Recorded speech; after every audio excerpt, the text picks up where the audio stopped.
விசுவவாசு ஆண்டில் மிதுனராசிக்காரர்களுக்கு வளர்ச்சி மற்றும் முன்னேற்றத்திற்கான வாய்ப்புகள் அதிகம் உள்ளது. மே, ஜூலை, அக்டோபர் மாதம் வளர்ச்சி காண்பீர்கள். ஜூன், செப்டம்பர் மாதத்தில் சிறிய கவனம் தேவை.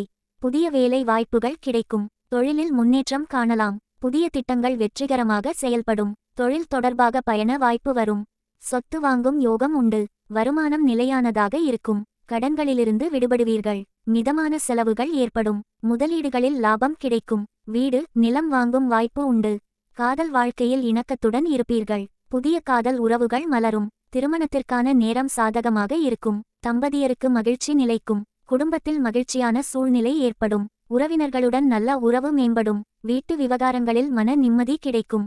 புதிய ஆடை, ஆபரணம் வாங்கும் வாய்ப்பு உண்டு. உடல்நிலை மந்தமாக இருக்கும். சிறுநீரகம், வயிறு தொடர்பான பிரச்சனைகள் ஏற்படலாம். உணவு பழக்க வழக்கத்தில் கவனம் தேவை. மன அழுத்தம் ஏற்படும். பரிகாரம்: புதன் பகவானுக்கு பச்சை துணி காணிக்கை செலுத்தவும். தினமும் துளசி தண்ணீர் குடிக்கவும்.